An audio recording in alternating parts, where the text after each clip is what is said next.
సాయి నువ్వెవరో నాకు తెలియదు. ఓకేనా? నేను నీ ఓకే డీటెయిల్స్ నాకు నీతో పనే లేదు. నువ్వు చెప్పండి. దేని గురించి ఫోన్ చేసావు? నువ్వు కంపెనీకి వర్క్ చేస్తున్నావు. నేను లోన్ అవును. తీసుకున్నాను అని నువ్వు చెప్తున్నావు. ఆ లోన్లో సంథింగ్ XYZ ఏదో జరిగింది. యాజ్ ఏ రిప్రజెంటేషన్గా నువ్వు నాకు ఇన్ఫార్మ్ చేయడానికి కాల్ చేసావు. అవునా? ఓకే ఇదే అవును. కదా? ఇదే కదా నీ అవును. ఇంటెన్షన్? ఇప్పుడు నువ్వు నాకు అవును. కాల్ చేసినప్పుడు నేను లోన్ తీసుకున్నా కాబట్టి మీరు బజాజే అని నాకు ప్రూఫ్ ఏంటి అని అంటున్నా. ప్రూఫ్ అదే చెప్తున్నా కదా సార్. మీకు నేను ప్రూఫ్ ఏంటిదంటే మీరు ఒకసారి నాకు ఫోన్ నా ఓపెన్ డీటెయిల్ చేసుకుంటే చెప్పటం కాదు. నువ్వు కంపెనీలో వర్క్ చేస్తున్నా నీ డీటెయిల్స్ ఎంప్లాయీ ఐడి కానీ మెయిల్ ఐడి కానీ చెప్పి కాల్ కంటిన్యూ చేయి. Hi friends, welcome to your get rabi ఛానల్కి.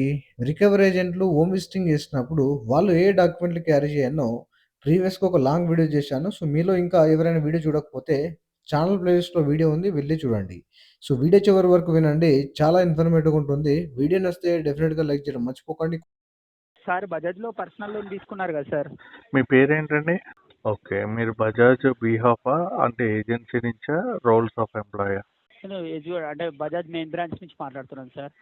నేను అడిగిన క్వశ్చన్ మీరు బజాజ్ ఎంప్లాయా ఏజెన్సీ నుంచి మాట్లాడుతున్నారా?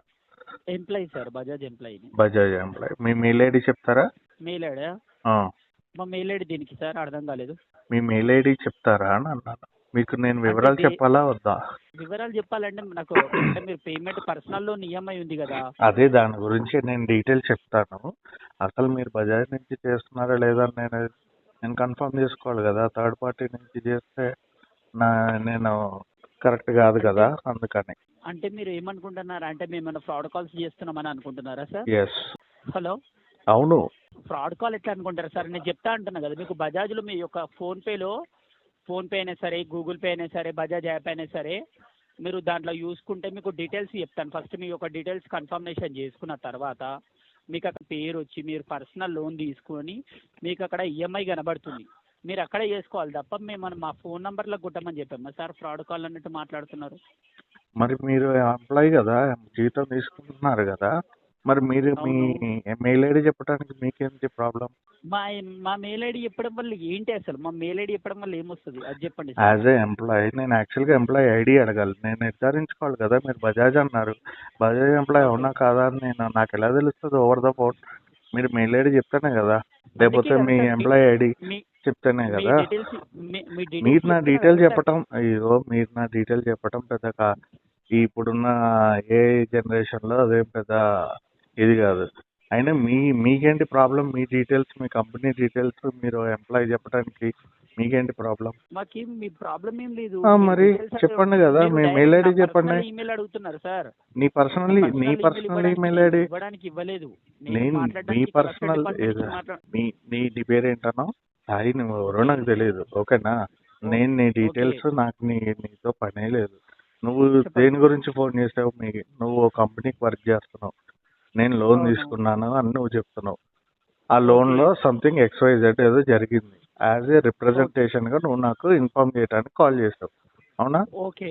ఇదే కదా నీ ఇంటెన్షన్?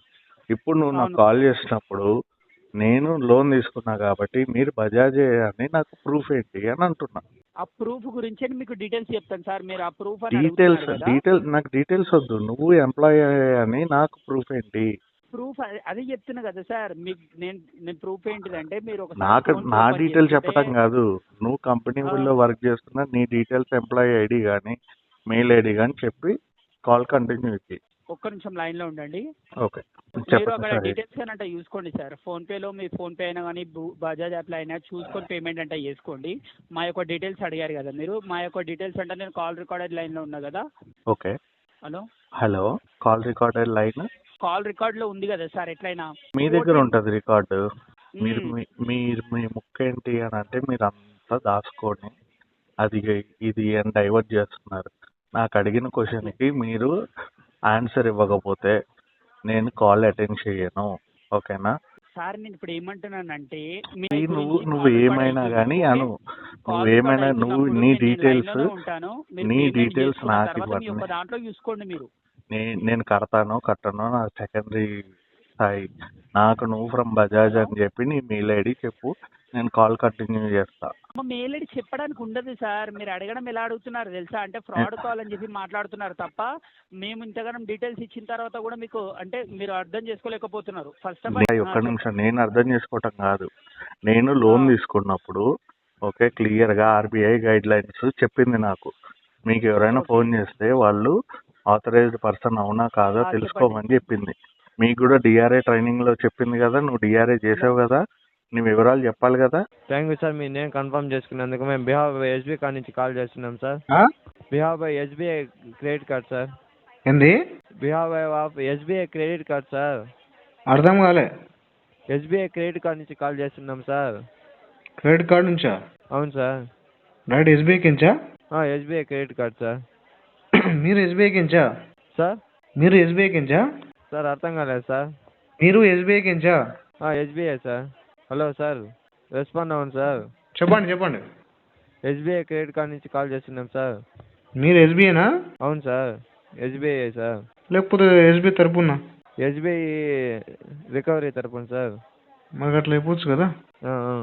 మీ బిల్లింగ్ సైకిల్ వచ్చే 7 సార్. అవన్నీ వద్దులే, పాత మాటలు. కొత్త మాటలు మాట్లాడండి. బిల్డింగ్ సైకిల్ తెలియదు, నేను కార్డు తీసుకోలేదు, కార్డు వాడలేదు ఇన్ని రోజులు. అవన్నీ పక్కన పెడితే మ్యాటర్ చెప్పండి మీరు. సార్ సార్ మీ పేరు మీదనే ఉంది కదా సార్. అవును, నా పేరు మీద ఉండకపోతే ఎవరి పేరు ఉంటుంది ఇంకా నేను తీసుకుంటే? మీ కార్డు మీరు తీసుకున్నారు కాబట్టి మీరే పే చేయాలి కదా సార్. నేనే చేయాలి మరి, మిమ్మల్ని ఏమని చెప్పలేదు కదా నేను. అందుకే సార్ కాల్ చేసాము. మీ పేమెంట్ డ్యూ డేట్ వచ్చే 27/5/2026 సార్. అవన్నీ వద్దు సార్, అంటే బేసిక్ డీటెయిల్స్ చెప్తే టైం వేస్ట్ అయిపోతుంది. నేను మీకు ప్రోడక్ట్ పెట్టి మీరు వేస్ట్ చేసుకుంది అక్కడనే. ఇప్పుడు నాకు అన్ని తెలుసా అని చెప్పిన వదిలేయాలి, మ్యాటర్ చెప్పాలి. ఓకే సార్, మీ డ్యూ అమౌంట్ ఉంది, ఇప్పుడు కడతారు సార్. నెక్స్ట్ మంత్ కడుతుంది, లేదంటే మంత్ ఎండ్లో ట్రై చేస్తా.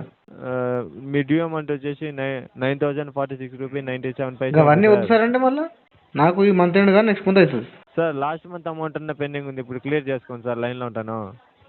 మీ కార్డు కానీ ఓవర్ లిమిట్ 1125 రూపీస్ ఉంది సార్. సార్ రెస్పాండ్ అవ్వండి సార్. 1 minute లైన్లో ఉండండి సార్. ఉంటాం సార్. ఇప్పుడు చెప్పండి sir. Hello sir, last month amount అన్నీ క్లియర్ చేసుకోండి సార్. ఇప్పుడు నా దగ్గర అమౌంట్ లేదు సార్, కొద్దిగా టైం తీసుకొని కట్టేస్తా. ఇప్పుడు కడతారు సార్, మంత్ ఎండ్లో కట్టేస్తా సార్. మీ కార్డు కానీ ఓవర్ లిమిట్ అయితే అయ్యారు సార్. తెలుసు సార్, ఏం చేయాలి చెప్పండి, సిచ్యువేషన్ బాగాలేదు. 998 రూపాయలు 18 పైసలు అయితే పడ్డాయి సార్. లేట్ పేమెంట్ ఛార్జెస్ అయితే 1300 అయితే పడ్డాయి సార్. ఫిన్ ఛార్జెస్ వచ్చేసి 4,245 రూపాయలు 48 పైసలు అయితే పడ్డాయి sir. Total interest and charges వచ్చేసి 6,543 రూపాయలు 66 పైసలు అయితే పడ్డాయి సార్. నెక్స్ట్ టైం నుంచి ఆన్ టైంలో అనేది పేమెంట్ చేసుకుని అయితే మీరు లేట్ పేమెంట్ ఛార్జెస్ అయితే అవాయిడ్ చేసుకోవచ్చు సార్. అయిపోయిందా? నెక్స్ట్ టైం నుంచి ఆన్ టైంలో అనేది పేమెంట్ చేసుకుంటే మీరు లేట్ పేమెంట్ ఛార్జెస్ అయితే అవాయిడ్ చేసుకోవచ్చు సార్. మీ ట్రాక్ హిస్టరీ కానీ ఇంపార్ట్ అవ్వకుండా ఉంటుంది సార్. అంతేనా? మీకు ఎక్కడైనా ఫ్యూచర్స్లో ఎక్కడైనా లోన్స్కి వెళ్ళినా మీకు అందుబాటులో ఉంటాయి సార్. హలో, అయిపోయింది ఆర్డర్నా సార్? పేమెంట్ చేసుకోండి సార్. మంత్ ఎండ్ ఇస్తాను చెప్పినా sir. Sir due amount month end చేసుకోవచ్చు సార్. మంత్ ఎండ్ 27 లోపల టైం ఉంది సార్. డ్యూ అమౌంట్ 9,000 అనేది ఇప్పుడు 1,251 రూపాయి 63 పైసలు అయితే ఇప్పుడు ఉంది సార్. అదన్నా పేమెంట్ చేసుకోండి సార్. ఇప్పుడు నా దగ్గర డబ్బులు లేదు సార్, అంటే మీకే ఇంట్రెస్ట్ అనేది ఛార్జెస్ అనేది పెరుగుతూ ఉంటాయి సార్. నేను కట్టకపోతే నాకే పెరిగేది? మీకే పెరుగుతాయి సార్. మీకైతే సివిల్ అయితే తెలిసిన విషయం కదా. ఇప్పుడు నాకు ప్రాబ్లం ఎక్కడ అంటే మీకు అన్ని తెలిసిన కూడా మళ్ళీ చెప్తారు ప్రాబ్లం అక్కడ మీతోటి. సార్ నాకు తెలిసిన విషయాలు చెప్తారు సార్, టైం వేస్ట్ అయిపోతుంది. అదే పేమెంట్ చేసుకోండి sir. Last month payment month ఎండ్లో అయిపోతుంది, లేదంటే నెక్స్ట్ మంత్ అయిపోతుంది. అర్థమవుతుంది సార్, మీ బాధ మాకు అర్థమవుతుంది సార్. మీరు నా బాధ మీకు ఏం అర్థమని చెప్పండి. నా బాధ సార్, మీ డ్యూ అమౌంట్ 27 లోపల క్లియర్ చేస్తానంటున్నారు సార్. మీకు అర్థమైందని చెప్పారు కదా, ఏం అర్థమైంది నా బాధ చెప్పండి. మీకు బాధ అంటే అది కాదు సార్, మీరు అది టోటల్ అంతా కలిపి డ్యూ అమౌంట్ కలిపి ఈ మంత్ 27 లోపల పే చేస్తాను. ఏం మాట్లాడుతుంది సార్? మీ డ్యూ అమౌంట్ అయితే 27 లోపల క్లియర్ చేస్తున్నాను అంటున్నారు సార్. నాకు జాబ్ ఎక్కి ఎన్ని రోజులే సార్? జాబ్ ఎక్కి ఎన్ని రోజులే సార్? మీరు జాబ్ ఎక్కి ఎన్ని రోజులు అయింది అంటున్నా సార్? నేను 1 month అవుతుంది సార్. అంతేనా? నాకు అప్పుడే డౌట్ వచ్చింది, మీరు ఇట్లా మాట్లాడుతారు కాబట్టి. మీరు ఏదో ఫ్రెషర్ అనుకున్నా అప్పుడే. వర్క్ ఓకేనా, ప్రెజర్ ఉందా? వర్క్ ప్రెజర్ ఏం లేదు సార్, వర్క్ అయితే ఓకే సార్. ప్రెజర్ ఏం లేదా అంటే మీరు టైం పాస్ చేస్తున్నారు అనమాట, అంతేనా? ప్రెజర్ ఏం లేదు సార్, ఇక్కడ కాల్ చేసి మేము రికవరీ చేస్తూ ఉంటాం సార్. ప్రెజర్ ఏం లేదా వర్క్లో? జీరో ప్రెజరా? ఏం లేదు సార్. ఏం సార్ బాగా ప్రెజర్ లేదా, లేకపోతే మీరు ప్రెజర్ తీసుకోవట్లేదా? ప్రెజర్ ఉండదు సార్, లైట్గా ఉండదు, అంతేం ఉండదు సార్. అంటే కాల్స్ వస్తుంటే తీసుకుంటూ ఉంటాం సార్. సార్ అది కాదు సార్, పాయింట్ మర్చిపోతాం సార్. మీరు పాయింట్ వదిలేదు సార్, పాయింట్లు ఎప్పుడు కూడా అందరితో పాయింట్లే మాట్లాడొచ్చు కానీ నాతో కొంచెం వేరే మాట్లాడండి. ఎంత సార్ శాలరీ మీకు? సార్ మీరు టాపిక్ డైవర్ట్ చేస్తారు టాపిక్ ఏం డైవర్ట్ చేయట్లేదు సార్, టాపిక్ లో ఉన్నాం కదా మనం.